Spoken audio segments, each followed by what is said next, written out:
According to the Learned Council for the petitioner, the mandate of the legislature has been specifically embodied in section 13 within bracket 1 of the act that no tenant can be evicted except in execution of the order of eviction passed on any of the grounds mentioned in section 13 full stop. The said provision is reproduced below full stop. A tenant in possession of a building or rented land shall not be evicted therefrom in execution of a decree passed before or after the commencement of this act or otherwise, and whether before or after the termination of the tenancy, except in accordance with the provisions of this section or in pursuance of an order made under section 13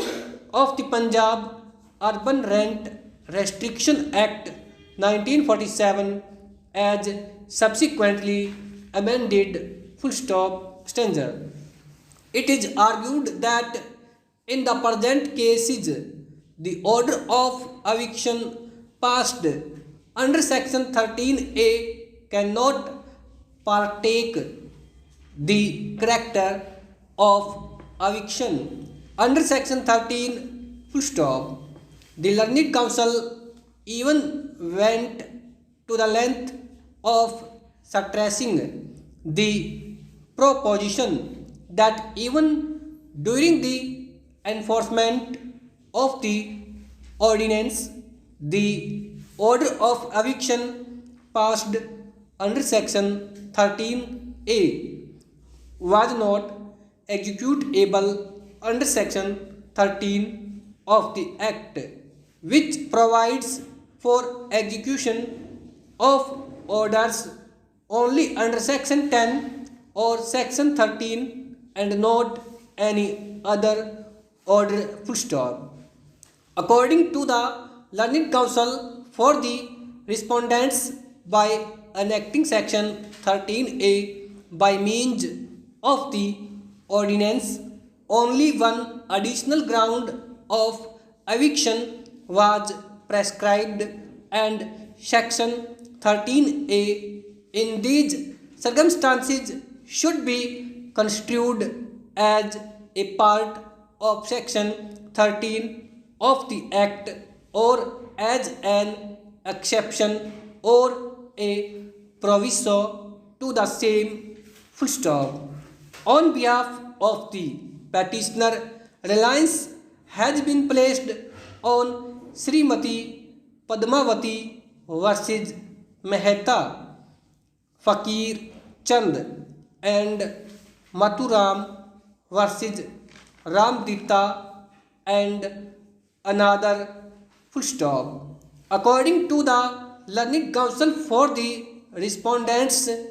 the ratio of the aforesaid decisions was not applicable to the facts of the present cases, as in those cases the order of eviction had been passed in suits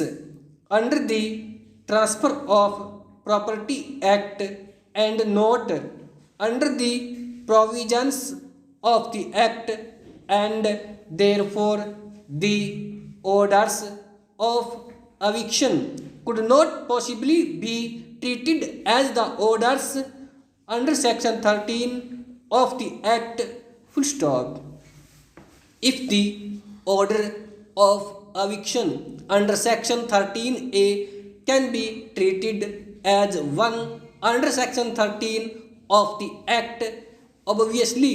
the bar placed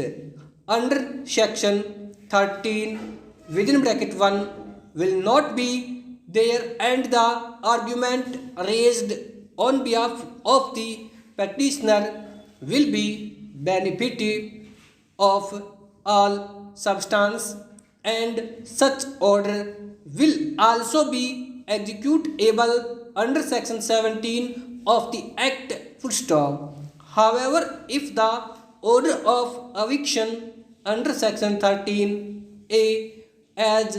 in the present cases is not held as one under section 13, the further question will be whether the same is executable after the expiry of the ordinance, even if the same was executable